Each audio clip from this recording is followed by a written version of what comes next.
Donc voilà, la e-box de Essen.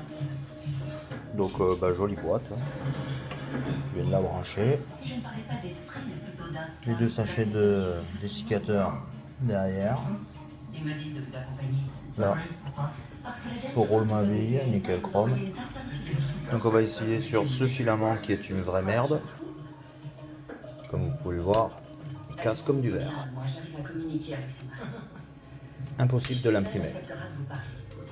Donc on va faire le test avec lui. Et on verra après ce que ça donne. Je crois que je vous ai manipulé et forcé à m'accompagner.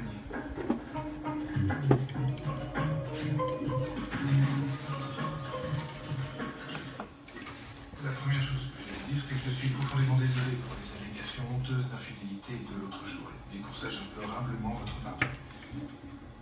Je suis désolé. Nous aimerions, si vous le voulez bien, que vous nous parliez de Tariq Sharif. Il avait bu. Il a dit des choses qu'il n'aurait pas dû dire, alors j'ai préféré mettre un terme à la conversation. Et votre mari lui a mis son poing dans la figure.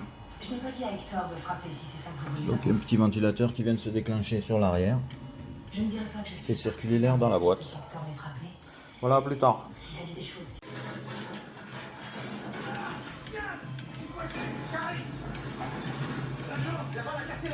Donc voilà, je viens de lancer un print avec ce fameux filament qui faisait que casser. Donc j'ai lancé un print de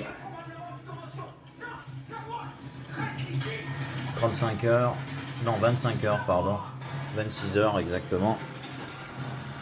Donc on va voir ce que ça donne. La boîte est chaude. Il reste 13 heures de chauffe au niveau du filament pour le séchage.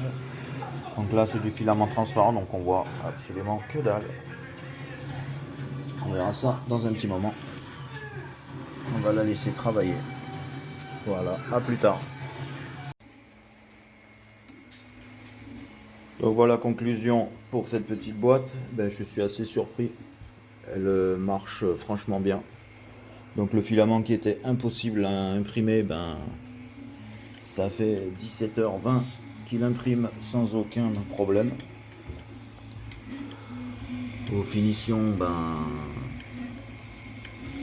franchement, c'est pas mal du tout. Évidemment, sur du transparent, on voit pas vraiment. Enfin, on va essayer de zoomer un peu sur le logo, on voit rien du tout. Tant qu'elle sera pas peinte, on verra que dalle. Mais bon, c'est super lisse. Là, on voit la calandre et le pare-choc. C'est hyper lisse. Là, il y a un petit support. Très bien. Qui s'enlève tout seul. Nickel chrome.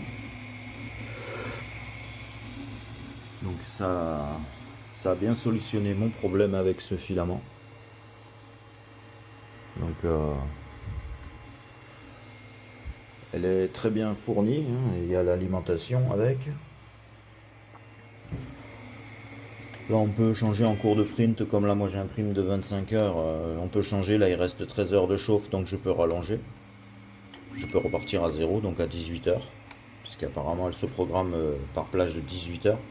Donc comme on laisse jamais le print à plus de 18 heures, de toute façon sans surveillance, on revient, on remet la pendule à 0 et terminé. Donc elle pèse le filament aussi. Bon, je comprends rien du tout en anglais, donc il faudra que je fasse des traductions.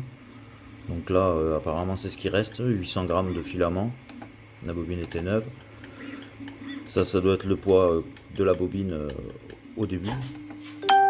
Enfin, elle fait des tas de trucs quoi. Au niveau de la pesée, il y a une balance à l'intérieur. En fait, il y a une balance électronique, il y a une résistance, il y a un ventilateur pour faire circuler l'air vers le sachet de dessiccateur, qui permet donc d'avoir un air sec à l'intérieur de la boîte. Et il est tempéré, ce qui fait qu'on a une meilleure impression, puisque le filament, lui, est parfaitement sec et arrive à une bonne température, au lieu d'avoir un choc thermique quand il arrive au niveau de l'extrudeur. Donc il passe pas de 20 degrés à tout de suite 210 degrés. Il passe donc d'une quarantaine de degrés. Donc le choc thermique est beaucoup plus doux et ce qui fait une meilleure impression. Sinon j'ai pas plus à vous dire, si ce n'est que bon bah voilà, c'est hyper silencieux comme boîte, hein, et ça fait un petit peu de bruit quand on ouvre la boîte. On entend un petit peu le ventilo, mais bon, vu que ça marche boîte fermée, il n'y a pas de souci. Après au niveau de l'utilisation, c'est super souple quoi. Moi j'ai mis un truc comme ça, mais je vais mettre une étagère pour le poser propre à côté de la machine par la suite. Et franchement je suis super content. J'ai laissé un bout de filament dans le capteur de fin de filament parce que du coup je l'utilise pas là. Et comme je vous disais, donc ce filament, c'était impossible pour moi de l'imprimer. Dès que je voulais imprimer les gemmes sur le gant de Thanos, eh ben, il n'y avait pas moyen, ça se coupait tout le temps, tout le temps, tout le temps. Donc j'arrivais pas à imprimer mes gemmes. Et là, ben voilà, presque 18 heures de print sans aucun souci. Donc pour moi, c'est un bingo. Pour moi, c'est un super investissement. Voilà. Merci pour votre écoute et à bientôt.